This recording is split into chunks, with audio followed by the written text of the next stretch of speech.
com o Frei Jaci, que foi o meu professor na teologia, e o Frei Léo, que foi o meu professor de sociologia na filosofia e sociologia da religião na teologia. Mas aí quando a gente pensa nessa questão da educação, a partir da perspectiva franciscana, não só na nossa província, mas no contexto, né, geral da ordem e tudo isso, nós também vamos evoluindo e percebendo que a gente vai passando por gerações, né?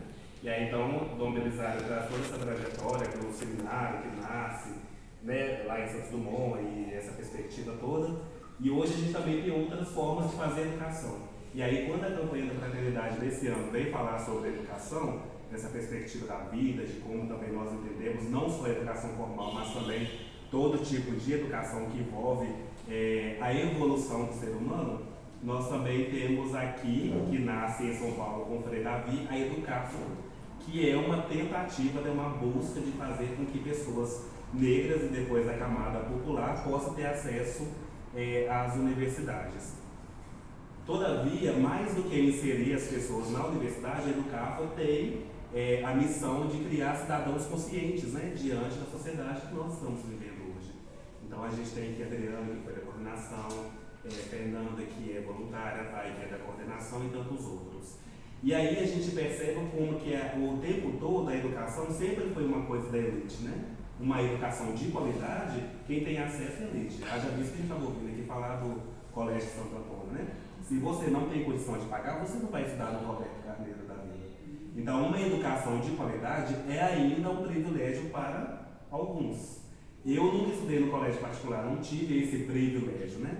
Então, a Educafo vem nessa tentativa de fazer com que essas pessoas também que não tiveram a oportunidade na vida devido, a gente sabe, né? Toda a história do nosso país, com toda a situação do período escravocrata, e o que reflete hoje, né, no que a gente vive hoje, é fruto, então, desse período que faz com que pessoas negras, sobretudo, né, e pobres, não tenham condições de acessar a universidade. Com isso surgem, então, as políticas, né, afirmativas, para que a gente possa ter a lei de cotas. E aí, justamente neste ano, né, como a Thay estava dizendo, vence, né, está para vencer essa lei de cotas tão importante, que muita gente é contra, né, mas justamente a falta de informação faz com que as pessoas sejam contra as cotas. Mas aí, por que então que esse ano, quando a campanha da fraternidade fala de educação, eu escrevi um artigo falando sobre educação antirracista? Porque nós vivemos um contexto em que o preconceito está no nosso meio o tempo todo. Nós somos preconceituosos, porque nós fomos ensinados assim. A diferença é que é o que a gente faz com aquilo que nós aprendemos, né? Às vezes eu tenho falas muito preconceituosas e machistas, né? E eu não lembro, eu não posso ter esse tipo de fala porque eu já tenho acesso à informação. Às vezes a gente está no trânsito e a gente vê alguma coisa e sempre fala, né? Aposto que é mulher. Então são falas.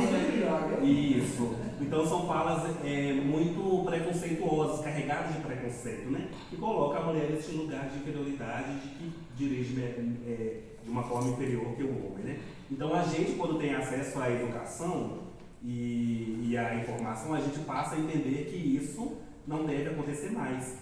O Frei Jaci foi meu professor e várias vezes a gente corrigia, né, Frei Jaci, algum termo racista, alguma coisa, porque a gente precisa aprender também a falar e a evoluir também nesse sentido, né? E aí nós temos, então, rapidamente, para não demorar muito, na educação antirracista, mais do que a gente falar que existem termos racistas e falas racistas, nós entendemos que nós viemos desse período que faz com que a gente hoje entenda a pessoa negra como uma pessoa inferior, né? Nós temos um padrão de beleza, nós temos um vocabulário que é totalmente racista, e aí então nós temos também a Lei 10.639, que obriga as escolas a trabalhar então a questão, né, do ensino de história e cultura afro-brasileira e africana nas escolas. Contudo, a maioria das escolas não fazem isso, né? Quantos de nós aprendemos sobre a cultura africana, né? Quantos de nós aprendemos sobre realmente a história do nosso país? Nós aprendemos que, né, o Brasil foi descoberto e contado a partir do olhar do colonizador e não de quem foi colonizado. Então isso tudo faz com que a gente cresça sempre com esse olhar muito racista diante das situações, né? E também na vida religiosa, pensar que na nossa província hoje, o nosso primeiro frade negro, o Frei João José de Jesus, ainda está vivo, está conosco, né? Pensar que é muito recente, né? E eu, no meu artigo, eu fiz uma entrevista com ele e ele fala assim, né? Que desde criança, adolescente, ele queria ser frade. Mas um outro frade disse para ele que não podia. Primeiro porque ele era negro, né? E segundo porque ele era filho de mãe, não era filho natural. E ele escreve assim, né?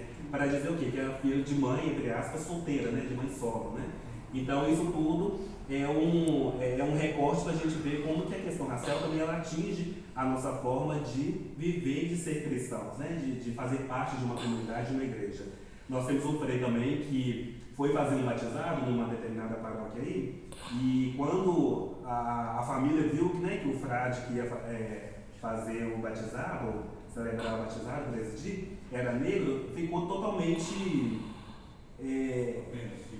diferente, né? E quando terminou o batizado, não quiseram tirar foto de jeito nenhum. Então, como que isso marca? E aí eu sempre afirmo no meu artigo, né? Que o racismo também é um pecado, né? Porque a gente sabe que na história do país, os negros eles eram chamados a arrepender dos seus pecados, mas nunca arrepender do seu lugar de escravidão, de cativo, né? O cativeiro devia ser o seu lugar. Então, quando a gente pensa que nós já temos uma lei que defende, né, que a gente tem que estudar a história da África, a história das pessoas negras no Brasil, e essa lei é ignorada o tempo todo, isso faz com que a gente continue perpetuando o racismo na nossa vida, né? Então, por exemplo, eu estou na província há 10 anos, aos pouquinhos que eu fui podendo falar sobre isso, né? Então, hoje, por exemplo, assim, eu já posso falar mais abertamente sobre a questão do racismo, como o racismo atinge a gente, quantas vezes eu fui confundido com funcionário dentro das nossas casas, não que seja problema eu ser confundido com funcionário, mas por quê, né? Então, assim, que critérios a pessoa usa para achar que, por exemplo, eu sou funcionário, né? Às vezes quando chega no centro de pergunta, quem que é o freio, né? Então, que critérios a pessoa usou para achar que, por exemplo, eu não sou frade, que eu sou funcionário. Então, para a gente ver como que isso está na essência da gente, no nosso íntimo, né? Porque nós fomos ensinados, então, a enxergar pessoas pretas sempre na subalternidade, sempre no lugar inferior. E isso é muito triste, porque se nós somos cristãos, se nós falamos de Jesus e falamos que na própria palavra de Deus fala, né, eu vim para que todos tenham vida e vida abundante, mas quem tem direito à vida quando a cada 15 minutos uma pessoa preta perde a vida simplesmente pelo fato de ser negra? Então nós temos um vocabulário totalmente racista, né, que a gente fala, é coisa de preto, criado mudo, a coisa está preta. A coisa está preta, mas quando, por exemplo, assim... Você está me denegrindo. Denegrir, né? Fala, né? Denegrir. E tantos outros termos, né? Feito nas coxas, tudo isso é um reflexo de uma sociedade totalmente racista que não aprendeu a lidar com a pessoa negra no lugar que não é de subalternidade. Quando a gente fala do Holocausto, a gente sofre, né? A gente se revolta. E de fato devemos se revoltar, porque foi uma coisa muito trágica. Mas quando fala da escravidão, não é essa revolta. Mas também eles souberam trabalhar a história dele, né? Aos museus que tem conta a história do Holocausto, as pessoas chegam, entendem essa história. Nós não soubemos fazer isso. Desde a escola, né? Do ensino formal, lá quando a gente chega na escola, que a criança chega, ela não aprende, né? Uma criança preta que chega na escola, ela não aprende que ela é bonita, que o cabelo dela é bonito, que ela não vê que tem representatividade nos livros, né? Os contos de fadas não tem princesas e príncipes pretos, né? Então isso vai criando na criança já um complexo de inferioridade muito grande, de não achar bonita, de não achar inteligente, né? Eu lembro que na minha escola nós sentávamos no fundo da sala, né? E aí se você começar a se destacar um pouquinho, aí a professora ia aproximando você mais perto do quadro. Então, assim, entender que nós temos que aprender a lidar também que pessoas negras ocupam outros espaços que não são esses espaços subalternizados, né? E colocam a gente nesse lugar. Então, para a gente falar assim rapidamente, para a gente não esticar muito para o nosso tempo, uma educação antirracista, ela parte do momento que você começa a reconhecer que pessoas pretas não estão sempre no lugar de subalternidade, mas que podem ocupar tantos outros cargos. Por exemplo, Thay, quais cargos você ocupa hoje, que é uma professora, né? Os cargos que hoje você está no CONAI, né? Isso, eu sou representante do CONAI, que é a Conferência Nacional de Educação. Então, novembro e dezembro, eu estarei em Brasília, representando o Estado, falando como é que está a educação em Minas Gerais. Mas são a passos muito lentos, né, que o nosso povo preto consegue acessar lugares de poder. É interessante a gente perceber também, né, que tem muitos lugares ainda sem acessibilidade, né? Sim. Muitos lugares. Nilma Lino fala isso, Nilma Lino Gomes, né, que foi a primeira reitora negra, né? Isso. País, né, pensar, né, que tão recente, né? Que esses lugares não foram pensados para nós. Os nossos ouvidos não foram pensados para que a gente pudesse ouvir elogios ou este lugar que a gente deveria também poder ocupar. Então as cotas são importantes justamente por isso, né? Porque dá acesso às pessoas pretas este lugar de poder estudar a sua própria história e levantar também questionamentos. E como não há essa cultura antirracista, muitas pessoas negras que atingem um determinado ponto na elite assim, da cultural e tal, às vezes chega a pisar até em outro negro, porque não houve esse debate, sim, essa reflexão sobre essa cultura antirracista. Ele está reproduzindo o racismo, né? Exatamente. Porque pessoas pretas não são racistas, né? Elas reproduzem o racismo. Porque só é racista uma pessoa que não é preta. Assim como uma mulher não é machista, ela pode reproduzir o machismo, mas machista ela nunca vai ser, porque ela não é um homem, né? Para discutir isso com ela. Mas enfim, quando a gente pensa na educação antirracista, é pensar também nas pessoas que nós contratamos, né? Eu lembro que no ano passado, no nosso Condertem, o Fred e eu estávamos responsáveis, e aí nós, quando fomos pensar em alguém para poder falar para a gente, a primeira coisa que nós perguntamos foi, quem nós vamos chamar? Vai ser uma pessoa preta. E nós chamamos um padre lazarista, né? E aí quando ele chegou lá no local do retiro, do encontro, a pessoa que atendeu a porta para ele perguntou se ele estava indo prestar algum serviço de jardim, porque estava esperando. Viu? A gente ri, mas é real, né? Acontece. Então, assim, automaticamente, quando a gente vai buscar funcionários, a gente também tem que levantar isso, né? Porque, assim, se a gente pensa em alguém para fazer a limpeza, automaticamente a gente vai escolher uma pessoa preta. Mas se a gente pensa num psicólogo, num professor, num assessor, para qualquer outra coisa, nunca vem na cabeça da gente que pode ser uma pessoa preta, né? Então, isso é muito importante quando a gente vai fazer esses contratos. Por eu estar na vida religiosa, eu tenho muito acesso, que provavelmente se eu não tivesse na vida religiosa eu não teria. Eu tenho muita consciência disso, né? Por eu ser frade, eu tenho acesso a lugares que provavelmente, por vir de uma família muito simples, eu não teria. Então, muitas vezes que eu estou em determinados lugares, eu sempre pergunto, as pessoas pretas ao meu redor estão divertindo ou trabalhando? 100% das vezes estão trabalhando. Eu sou o único preto que estou ali, talvez, divertindo. A maioria das pessoas estão trabalhando. Então, eu não estou acostumado a ver pessoas pretas nesse lugar de divertir, mas sempre de serviçal, de servir, né? Por isso que muitas vezes nas nossas casas eu sou confundido com funcionário, né? Porque acho que também estou ali servindo, porque de fato as pessoas não estão acostumadas com isso. Então, antes da gente fazer um pré-julgamento, é muito importante numa educação antirracista que você perceba, não, eu não vou falar que essa pessoa trabalha nisso só porque ela é preta, né? Talvez ela seja uma outra pessoa trabalhando em qualquer outra coisa. Só para ilustrar rapidamente, para finalizar. Durante a pandemia, minha irmã precisou tirar a vesícula. E pelo fato dela ser funcionária pública, tem um plano de saúde que possibilitou ir para um hospital muito bom em Belo Horizonte. E aí depois da cirurgia, quando foi para o quarto, aquela coisa toda, veio uma pessoa, um profissional do hospital, no caso um homem negro, um homem preto, para poder ministrar uma medicação. Nesse momento eu estava no telefone com a minha mãe contando como tinha sido a cirurgia, e aí eu falei com minha mãe, só um minutinho que chegou alguém aqui, eu vou ver o que vai acontecer. E eu perguntei para ele, quem é você?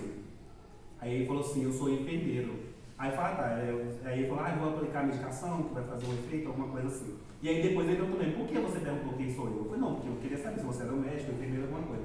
Aí ele falou para mim, primeira vez na vida que alguém pergunta quem sou eu aqui. Na maioria das vezes eu falo assim, o técnico chegou.